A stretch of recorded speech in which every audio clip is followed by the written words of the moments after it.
Ça y est, ce moment est arrivé, on vient d'annoncer la fin de l'ADSL en France et c'est pas n'importe qui le dit, mais Orange, rien que ça. En effet, le réseau cuivre ne devrait plus être exploité fin 2030 d'après leur estimation, mais ça veut dire quoi? Est-ce que tout le monde aura la fibre d'ici là ou alors des villes vont être perdues dans la pénombre? Sans internet, avec comme seul moyen de se divertir de regarder les enfants de la télé. Et déjà, pourquoi ça a pris autant de temps? Est-ce qu'on est si en retard sur le reste du monde? Salut, c'est Léo la chaîne Techmaker et on va voir tout ça. Et je vais aussi vous parler du futur de la sacro-sainte fibre dont vous rêvez tant. Car avec la fibre, eh bien vous vous rendez compte que vous pouvez télécharger n'importe quel jeu super rapidement, comme par exemple, je sais pas moi, Raid Shadow Legends qui sponsorise cette vidéo, et qui est l'un des rares jeux mobiles proposant une expérience de niveau console sur votre portable. Je dirais même que c'est au-dessus de certains jeux consoles, comme un de braconnage d'animaux qui vient de sortir sur une console portable. Raid est un jeu de stratégie dans lequel il vous sera possible de combiner des champions pour combattre dans des donjons moult boss plus effrayants les uns que les autres. Aujourd'hui, je vais vous montrer deux champions que j'affectionne particulièrement. Tout d'abord Krilla qui a rejoint mon équipe depuis maintenant quelques temps. C'est simple, dès que cet orc se met à étourdir un des ennemis, eh bien trois autres de mes champions vont directement le martyriser au sol alors que le pauvre est déjà complètement sonné. Ouais, c'est assez violent, ce qui fait d'elle l'un des meilleurs supports du jeu. Ensuite, voici Drek'Star et je pense que vous savez quel est son élément préféré. Évidemment, ses compétences sont autour de la brûlure, plus précisément de la brûlure de points de vie, avec un debuff s'appliquant aux adversaires eh bien qui vont l'attaquer. À côté de ça, il attaque 3 fois à chaque fois et se soigne si l'ennemi qu'il est en train d'attaquer est en train de brûler. Ouais, sacré sadique, tellement sadique qu'il peut forcer l'équipe entière à l'attaquer via une provocation. Actuellement sur Raid, on peut retrouver comme événement l'ajout du boss brutal qui est l'hydre, et comme une hydre classique, eh ben il y a plein de têtes à faire tomber, couplé à des événements spéciaux autour de la Saint-Valentin, vous permettant eh bien carrément de gagner un tout nouveau champion légendaire. Il y a clairement de quoi faire sur le jeu actuellement. Avec le lien en description ou en scannant le QR code, eh bien vous allez pouvoir directement gagner des ressources gratuites ainsi qu'un tout nouveau champion mystérieux gratuit pour démarrer le jeu. Et cette fois-ci, je ne vous dirai pas qui c'est pour vous laisser la surprise, mais clairement il va vous ravir. Alors je vous laisse cliquer sur le lien dans la description et voir qui vous allez recevoir. Ce dernier n'est disponible que pour les 30 prochains jours et uniquement pour les nouveaux joueurs. Et bon, pour récupérer tout ça, encore faut-il avoir internet et c'est encore mieux si c'est de manière fluide. Néanmoins, il y a quand même beaucoup de chances que ce soit grâce à la DSL actuellement dans votre cas, étant donné qu'en 2020, seulement 50% des foyers avaient accès à la fibre. Et dans ces 50%, seulement 38% y étaient raccordés. Ouais, sacré gâchis, il y a une époque où j'aurais réellement maudit ces gens-là. C'est donc l'ADSL pour Asymmetric Digital Subscriber Line qui encore aujourd'hui prime sur le reste. L'ADSL est basée sur le réseau cuivré, loin de moi l'envie de vous expliquer exactement comment tout ça marche, mais voilà, faut bien se dire qu'à la base, eh bien ce réseau avait été pensé uniquement pour le téléphone. Pour la fibre, il faudra donc réinstaller tout ce réseau de fibre optique, ce qui est très long, fastidieux, coûteux et surtout tactique, car il faut se dire que ce sont les différents opérateurs qui font le raccordement et ils en profitent toujours pour essayer de vous vendre un abonnement lié à leur marque en sous-entendant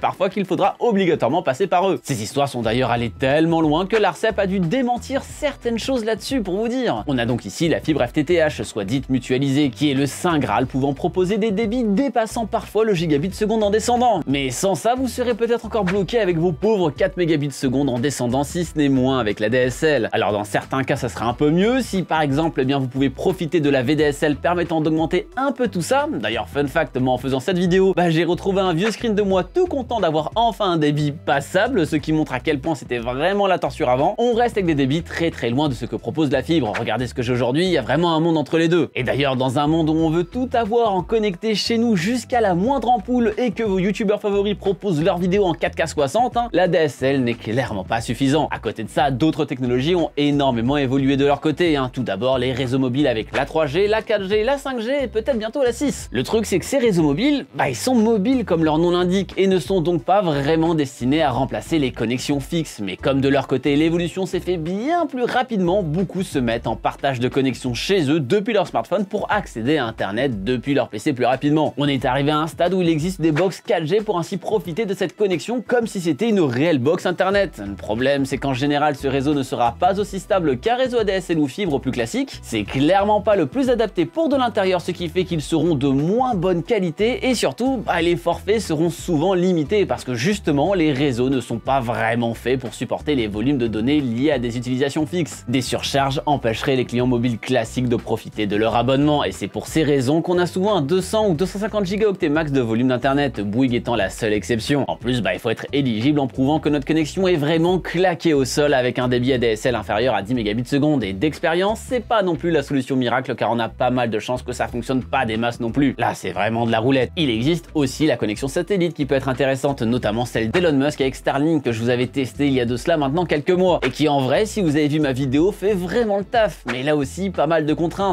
Déjà, il faut pouvoir poser cette antenne quelque part. Donc bonne chance si vous êtes en immeuble et surtout pouvoir subvenir au prix de cette dernière parce que là, on part sur un prix de base de 500 € pour acquérir le matos et un abonnement de 100 € par mois. Ouais, on est très loin des offres sur Deal Labs. C'est donc pour toutes ces raisons qu'en réalité, la fibre reste la solution. C'est bien plus simple pour tout le monde et cela permet d'avoir des débits bien plus élevés que ces deux autres alternatives. C'est donc le 7 février dernier qu'Orange a déposé son plan de fermeture du service cuivré en arrêtant dans un premier temps les abonnements ADSL de 2020 à 2025, puis en éteignant carrément le réseau à partir de 2026 avec une date d'extinction totale en 2030. Génial du coup me direz-vous, mais pourquoi ça a pris autant de temps? Ce qu'il faut savoir, c'est que sur internet, on a eu pas mal de retard dans notre hexagone, car on n'a pas cru à la bonne technologie. Ouais, c'est littéralement car on n'a juste pas parlé sur le bon cheval, c'est quand même triste. En effet, on a surtout cru au Minitel ici, le concurrent d'internet, ce qui fait qu'on avait une avance monstre sur cette technologie. Bon, faut aussi se dire qu'on a poussé ça à mort parce que c'est français, ça donnait une raison de plus de croire en cette technologie-là, parce qu'on est chauvin. Ici, on était sur un réseau centralisé accessible uniquement depuis la France, où l'on pouvait se connecter à des serveurs pour accéder finalement à des données, mais qui ne permettait pas aux utilisateurs de se connecter entre eux, donc quand même un petit peu dommage. Une vidéo dédiée au Minitel pourrait quand même d'ailleurs être super sympathique si ça vous intéresse, et que j'arrive à mettre la main dessus, car il y a vraiment beaucoup à dire sur cette technologie, qui a été lancée en 1981, mais ce qu'il faut noter, c'est que le réseau est resté actif jusqu'en 2012, c'était il y a à peine 10 ans, pour un truc qui a cette gueule, je rappelle. Jusqu'au bout, beaucoup ont voulu croire au projet, et finalement c'est ça qui nous a porté pas mal défauts, faisant en sorte qu'on soit souvent considéré comme en retard numérique. Alors ici, on pourrait être de bons français et râler comme d'habitude en disant qu'on a toujours du retard sur absolument tout sur le reste du monde, mais en vrai pas tant que ça, et j'irais même plus loin,